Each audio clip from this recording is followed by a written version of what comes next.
கடல் போல நானும் நடை போட நீயும் தொடர்கின்ற சொந்தம் நெடுங்கால பந்தம் கடல் வானம் கூட நிறமாற கூடும் மனம் கொண்ட பாசம் தடமாறிடாது நான் வாழும் வாழ்வே உனக்காகத்தான். ஹாய்ங்க, இது வந்து லாஸ்ட் வீக் ஃப்ரைடே எடுத்த வீடியோ தான். மணி வந்து ஒரு 11:30 கிட்ட ஆகுது. நான் லன்ச் எல்லாமே சமைச்சு முடிச்சிட்டேன். ஷிபானி வந்துட்டு ஹாஸ்பிட்டல் வாலண்டியர் ஒர்க் போயிருக்கா. ஸ்ருதி வந்து ஸ்டோரி புக் படிச்சிட்ருக்கா. அவர் வந்து ஒர்க் ஃப்ரம் ஹோம் தான். ஸோ அவர் வந்து வேலை பார்த்துட்ருக்காரு. பாப்பா வந்து நம்ம போய் ட்ராப் பண்ணிட்டு வந்தாச்சு. ஸோ வந்து அவள் வந்து முடிச்சுட்டு 12:30 மணி 1 மணிக்கிட்ட வந்து அவள் வருவாள். ஏன்னா இன்றைக்கி ஃப்ரைடே அப்படின்றதுனால காலையில் போகணும். காலையில் வந்து 9 to 1 வரையிலும் இருக்கும் அங்கே வாலண்டியர் ஒர்க்கு. இப்போ இன்னொரு நாள் போவாள், புதன்கிழமை போவாள். புதன்கிழமை அப்படின்னா 1 to 5. ஸோ 5 மணிக்கு முடிஞ்சிரும். இங்கே வந்து முடிஞ்சோடனே அவள் வந்து நான் ரெடி ஆகிட்டேன் அப்படின்னு கால் பண்ணுவாள். அப்படியே நம்ம அவளை போய் வந்து பிக்கப் பண்ணிக்கலாம். உள்ளே வந்து டவரே கிடைக்காது. நீங்கள் எவ்வளோ மெசேஜ் ஹாஸ்பிட்டலுக்குள்ளே சொல்கிறேன், நம்ம எவ்வளோ மெசேஜ் அனுப்புனாலும் சரி, அப்படி இல்லை அப்படின்னா கால் பண்ணோம் அப்படின்னாலுமே அவளுக்கு போகாது. வெளியில் வந்து தான் அவள் வந்து கால் பண்ணுவாள். 2 நாள் வந்து ஹாஸ்பிட்டல் வாலண்டியர் ஒர்க் பண்ணுறா இல்லையா, பெர் டே வந்து $10 அங்கே ஹாஸ்பிட்டலுக்குள்ளே வந்து ஒரு கேன்டீன் மாதிரி இருக்கும். அங்கே வந்து நீங்கள் சாப்பிட்றதுக்கு எதுனாலும் வாங்கி சாப்பிட்டுக்கலாம். இல்லை நான் வீட்டுக்கு தான் எடுத்துகிட்டு போகிறேன் அப்படின்னாலுமே நீங்கள் வீட்டுக்கு எடுத்துகிட்டு வந்துக்கலாம், ஒன்றும் சொல்ல மாட்டாங்க. அங்கே கடையில் அந்த ஸ்டோரில் என்னெல்லாம் இருக்குன்னா burger, pizza, french fry, soda, cookie, cake அப்படின்ட்டு எல்லாமே இருக்கும். ஆனால் வந்து கொஞ்சம் கூட்டமாக இருக்கும் அப்படின்பா. ஏன்னா எல்லா பசங்களும் வாங்கி சாப்பிடுவாங்க இல்லையா. பாப்பா வந்து ஒரு 2 டைம் மட்டும் வாங்கி சாப்பிட்ருக்கா. மற்ற டைம்லாம் வந்து வீட்டுக்கு எடுத்துகிட்டு வந்துடுறா. என்ன வேணும்னு கேட்பா. எங்களுக்கு ஏதாவது சொன்னோம் அப்படின்னா அங்கேருந்து எடுத்துகிட்டு வந்துடுவா. ஹாஸ்பிட்டலில் இருக்கிற சாப்பாடு அவ்வளோ டேஸ்ட்டாக இருக்குங்க அந்த கடையிலலாம் இருக்கிற சாப்பாடு. நான் வந்து போன வீடியோவில் சொல்லியிருப்பேன், மெட்டி வந்து எனக்கு உடஞ்சிருச்சு அப்படின்ட்டு, இங்கே கிடைக்கலன்னு சொல்லியிருப்பேன். அதுக்கு இன்ஸ்டாவில் வந்து எனக்கு ஒருத்தவங்க டிஎம் பண்ணியிருந்தாங்க, ஒரு சிஸ்டர், நீங்கள் அமேசானில் ட்ரை பண்ணுங்கள் கண்டிப்பாக கிடைக்கும் அப்படின்ட்டு. நான் பார்த்தேன், இருந்தது, ஆர்டர்லாம் போட்டுட்டேன். அது வந்து நேற்று தான் வந்துச்சு. நேற்று ஈவினிங்கே ஓப்பன் பண்ணி பார்த்துட்டேன். என்ன அப்படின்னா ஒரு 6 பீஸ் இருக்குது. அதில் வந்து எல்லாம் ஒரு 6-7 பீஸ் கிட்ட இருக்குது. எல்லாமே வந்து ஒவ்வொரு டிசைனில் இருக்குது. நம்ம மெட்டினா ஒவ்வொன்றும் காலில் 2 போடுறதுமே ஒரே டிசைன் தானே போடுவோம். இது வந்து கைக்கு போடுற ரிங்கு மாதிரி இருக்குது. அதனால் ஹஸ்பண்ட்டை வந்து ரிட்டன் போட்டுடலாங்க, எனக்கு வேணாம் அப்படின்ட்டேன். அவங்க நீ வேறு வெப்சைட்டில் கூட பாரு வாங்கு அப்படின்னாங்க. வேறு வெப்சைட்லலாம் பார்த்தோம் அப்படின்னா மெட்டியோட ப்ரைஸ் பயங்கர காஸ்ட்லியாக இருக்குது. ரொம்ப தின்னாக தான் இருக்குது, திக்காக கூட இல்லை. அதோட விலையே $150+ கிட்ட இருக்குது. அவ்வளோலாம் போட்டு வாங்க வேணாம், நம்ம இந்தியா போகிறப்ப வாங்கிக்கலாம் அப்படின்னு வந்து நினச்சாச்சு. ஏன்னா இங்கே இருக்கிற ஜுவல்லரி கடையிலலாம் கிடைக்காது, வெள்ளியே வச்சுருக்க மாட்டாங்க. அதனால் நம்ம இங்கேயுமே அது வாங்க முடியாது. முன்னாடியே வந்து லஞ்செல்லாம் சமைச்சு வச்சுட்டேன். மோஸ்ட்லி ஒரு 11:30க்குள்ளே வந்து லஞ்செல்லாம் சமைச்சிருவேன். கொஞ்சம் இப்போ வேலை கம்மியாக இருக்குது அப்படின்னா 11 மணிக்குள்ளேயே வந்து லஞ்ச் எல்லாமே சமைச்சிருவேன். 12 மணிக்குள்ளே நான் வந்து லஞ்ச் சாப்பிட்ருவேன். இப்போ அவங்களுக்கு ஒர்க்கெல்லாம் ரொம்ப இருக்குது அப்படின்னா அவங்க சாப்பிட லேட் ஆகும். அப்படி இல்லைன்னா 12:30 தான் அவங்களோட லஞ்ச் டைமு. ஷிபானி வந்து வந்தோன்னே சாப்பிட்ருவா. ஏன்னா இப்போ வந்து அங்கே ஹாஸ்பிட்டலில் சாப்பிட மாட்டேங்கிறா. அவள் ஏதாவது எடுத்துகிட்டு வந்து எங்களுக்கு தான் கொடுக்குறா, நீங்கள் சாப்பிடுங்க ரொம்ப டேஸ்ட்டாக இருக்குது அப்படின்ட்டு. ஸ்ருதியுமே வந்து ஒரு 1-1:30 கிட்ட தான் சாப்பிட்றா. ஏன்னா லீவ் அப்படின்றதுனால கொஞ்சம் சாப்பிடவே மாட்டேங்கிறாங்க. ரொம்ப கெஞ்சிட்டே இருக்க மாதிரி தான் இருக்குது. நான் வந்து டெய்லி கண்டிப்பாக ஒரு எக்கை வந்து எடுத்துப்பேன். ஏதோ அவிச்சு அப்படி இல்லைன்னா அந்த மாதிரி ஆம்லேட் மாதிரி போட்டு வந்து எடுத்துப்பேன். நான் இன்றைக்கி சமைச்சிருக்க வந்து கருப்பு கவுனி அரிசி, டிஃபன் சாம்பார், கோவக்காய் பொரியல், வாழைக்காய் கூட்டு, சௌச்சௌ கூட்டு, அதெல்லாம் தான் சமைச்சிருக்கேன். மோஸ்ட்லி 2 காய் கண்டிப்பாக இருக்க மாதிரி தான் என்னோடய லன்ச் டயத்தில் வந்து பார்த்துப்பேன். ஏன்னா கொஞ்சம் நாங்கள் காய்கறிகள் வந்து ரொம்ப அதிகமாக சாப்பிடுவோம். இந்த கவுனி அரிசி வந்து எப்படி சமைக்கணும் அப்படின்ட்டு நான் லாங் வீடியோவில் முன்னாடியே வந்து கொடுத்துருக்கேங்க. உங்களுக்கு வேணும்னா நீங்கள் வந்து செக் பண்ணி பார்த்துக்கோங்க. ஷிபானியை வந்து கூப்பிட்ற டைம் வந்து வந்துருச்சு. வாலண்டியர் ஒர்க் வந்து அவளுக்கு முடிஞ்சிருச்சு. இன்றைக்கி வந்து கேக் எடுத்துகிட்டு வரேன் அப்படின்னு சொல்லியிருந்தா. இன்றைக்கி தான் லாஸ்ட் டேங்க. இன்னையோட அவ்வளோதான். இனிமேல் ஹாஸ்பிட்டல் வாலண்டியர் ஒர்க் வந்து நம்ம போக தேவை கிடையாது. ஈவினிங் வந்து ஒரு பார்ட்டி மாதிரி வைக்கிறாங்களாம். ஒரு 6 மணிக்கிட்ட போகணுன்னு தான் முன்னாடி வரையும் சொல்லியிருந்தா. போகணுமா, பீட்சா பார்ட்டி, எல்லா ஃப்ரெண்ட்ஸ் எல்லாம் வருவாங்க அப்படின்னா. ஆனால் இப்போ வந்ததுக்கப்புறம் வந்து சர்டிஃபிகேட்டை காலையிலே போய் கொடுத்துட்டாங்க. பீட்சா பார்ட்டிக்கெலாம் நான் போகல, இனிமேல் எனக்கு இன்னொருக்க போகல, இன்றைக்கி ரொம்ப நடந்துட்டேன் ஹாஸ்பிட்டல் ஃபுல்லாக, ஸோ சரியாக டயர்டாக இருக்குது அப்படின்னா. லெமன் சீஸ் கேக் வந்து எடுத்துகிட்டு வந்திருந்தா, எனக்கும் ஸ்ருதிகா தான் எடுத்துகிட்டு வந்திருந்தா. சூப்பராக இருந்துச்சு. அவள் வந்து சாப்பிடல, ஏன்னா இது ரொம்ப நல்லா இருக்குது, நீங்கள் சாப்பிடுங்கன்னு கொஞ்சமாக தான் அவள் வந்து டேஸ்ட் பார்த்துருந்தா. மித்ததெல்லாம் வந்து நானும் ஸ்ருதியும் மட்டும்தான் சாப்பிட்டோம். ஹாஸ்பிட்டல் வாலண்டியர் எப்படி இருந்தது அப்படின்ட்டு ஒரு டைம் நம்ம ஷிபானிவே வச்சு வீடியோ எடுக்கிறேன். அவளுக்கு ஓகே அப்படின்னா கண்டிப்பாக வந்து நான் அங்கே என்னெல்லாம் பண்ணா அப்படின்ட்டு உங்களுக்கு வந்து எல்லாத்தையும் ஷேர் பண்ணுறேன். ஷிபானிக்கு வந்து ஹேர் கட் பண்ண போகிறோம். ஸோ அது முன்னாடி கொஞ்சம் ரெடி ஆகலான்ட்டு வந்திருக்கேன். அந்த பிளாக் ஹெட்ஸ் ஒயிட் ஹெட்ஸ்லாம் இருக்குல்ல, மூக்கில் இருக்கிறது மட்டும்தான் நான் எடுப்பேங்க. இங்கே இருக்கிறது நான் தொடவே மாட்டேன், ஏன்னா இங்கே ரொம்ப வலிக்குது. அதே மாதிரி கொஞ்சம் அதிகமாக இருக்குது, அதனால் எடுக்க முடியல. நான் எப்படி இந்த பிளாக் ஹெட்ஸ் எடுப்பேன் அப்படின்னு சொல்கிறேன்.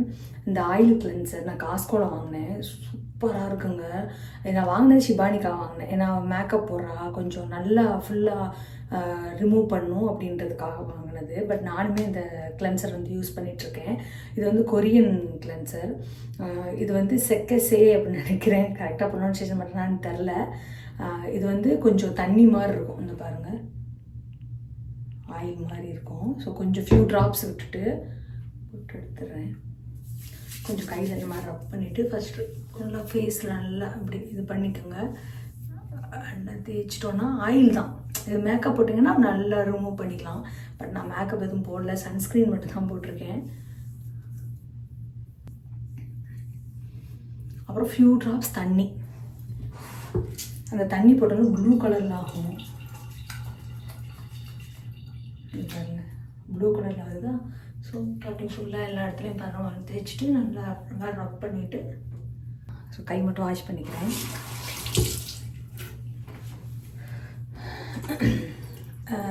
இந்த ஃபேஸ் ஸ்க்ரப்பர் இந்த தெரியுதுங்களா?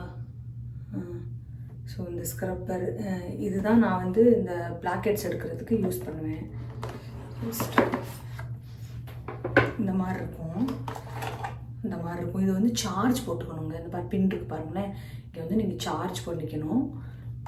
உள்ளே வந்து அவங்க அந்த இது மட்டும் கொடுத்துருவாங்க,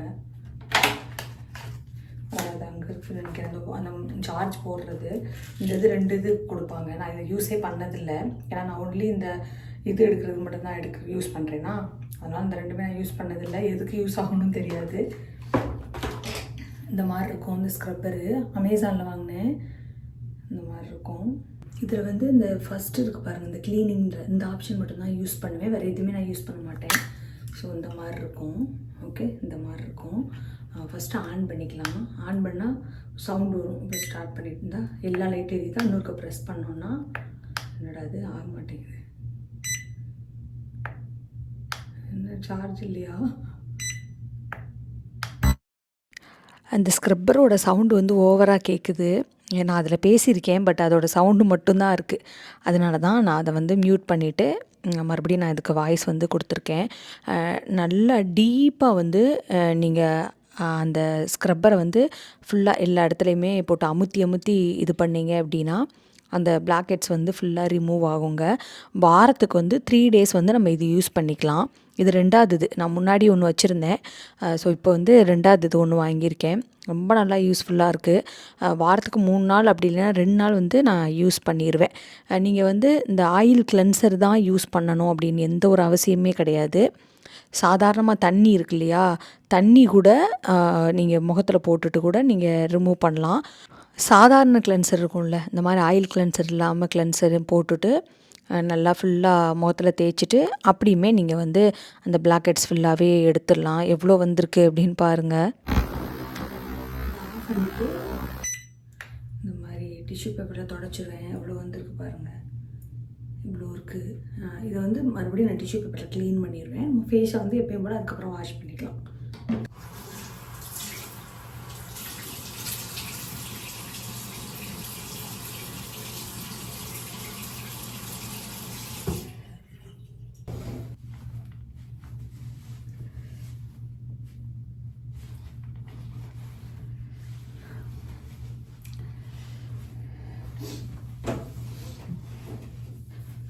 அவ்வளோதான், அப்படியே நம்ம கிளம்ப வேண்டியதான். பெருசாக ஒன்றும் போட மாட்டேன், சும்மா வெளியில் போகிறோம் அப்படின்னா. இந்த இதுக்கு மாய்ஸ்சரைசரும் சன்ஸ்க்ரீன் மட்டும்தான் போடுவேன், வெளியே போகிறோம்ல அதுக்காக.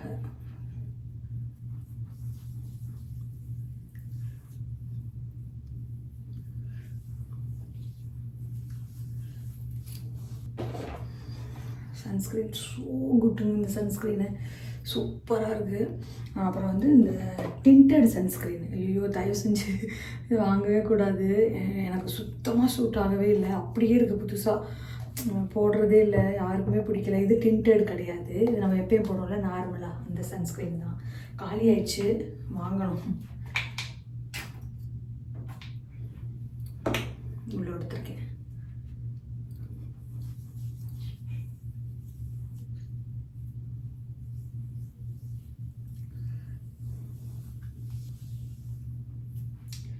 அவ்வளோதான் புட்டு.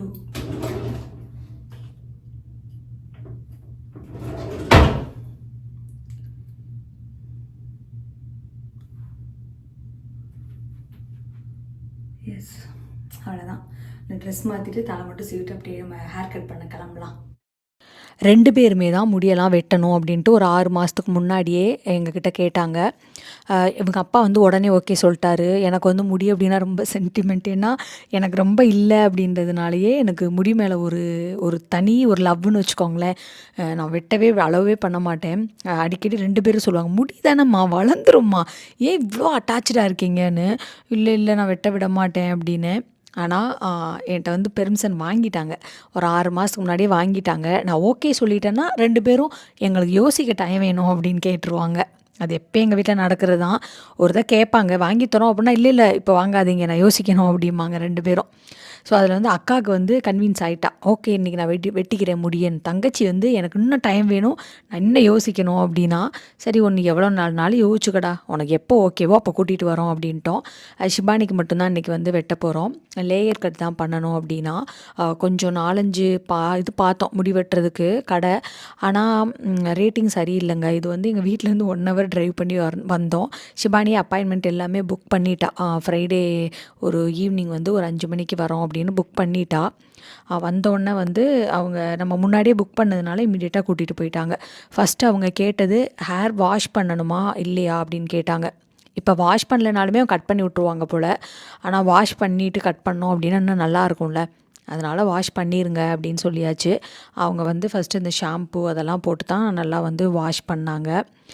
பசங்களுக்கு வந்து நம்ம எப்போயுமே ரொம்ப ஸ்ட்ரிக்டாக இருந்தோம் அப்படின்னா அந்த பசங்க வந்து நம்மக்கிட்ட எதையுமே ஷேரே பண்ண மாட்டாங்க. நான் வந்து ரொம்ப ஸ்ட்ரிக்டெல்லாம் கிடையாது, அவர் என்னை விட மோசம் என் ஹஸ்பண்ட் சுத்தமாக ஸ்ட்ரிக்டாகவே இருக்க மாட்டாங்க, ரொம்ப ஃப்ரீடம் தான். ஸோ அதனாலே வந்து எங்ககிட்ட எதையுமே மறைக்கணும் அப்படின்னு பசங்க நினைக்க மாட்டாங்க. இது வந்து சொன்னதே என் பொண்ணு தான் சொன்னா, ஷிபானி தான் சொன்னா. நான் 5th வரையும் பயங்கர ஸ்ட்ரிக்ட்டு. பசங்க 2 பேருமே 5th படிக்கிறவே நான் ரொம்ப ஸ்ட்ரிக்டாக தான் இருந்தேன். அது ஷிபானி ஃபஸ்ட்டு சைல்டுக்கு ரொம்ப ரொம்ப ஸ்ட்ரிக்ட்டுங்க.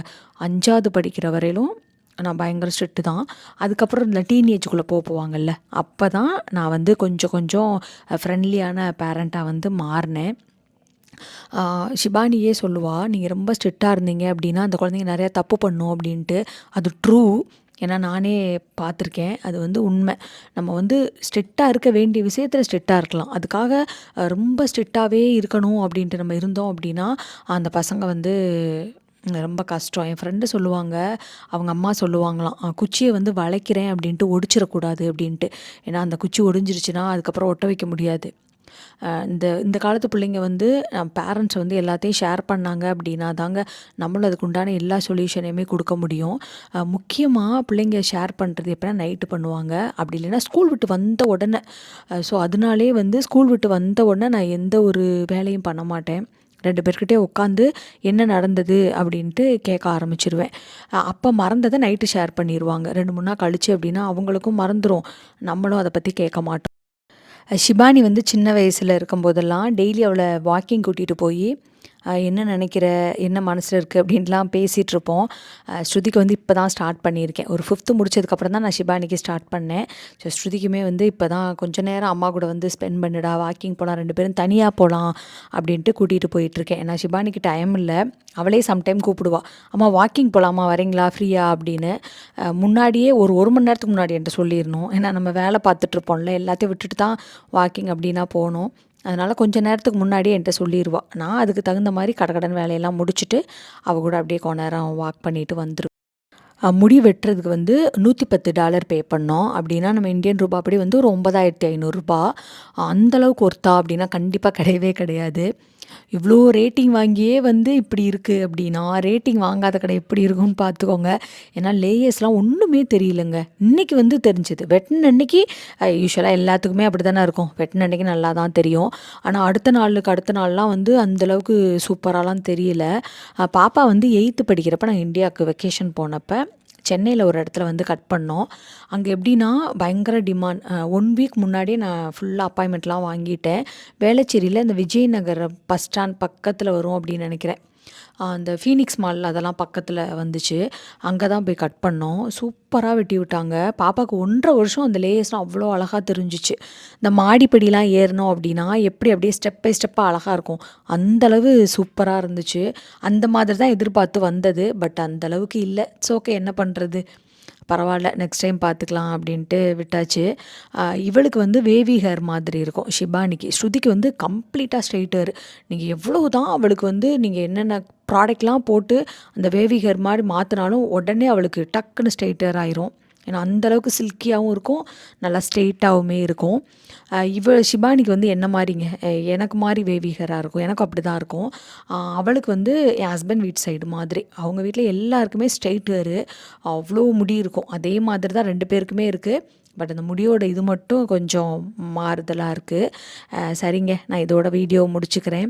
இந்த வீடியோ பிடிச்சிருந்தது அப்படின்னா நம்ம யூடியூப் சேனலை சப்ஸ்கிரைப் பண்ணிடுங்க. தேங்க்யூ.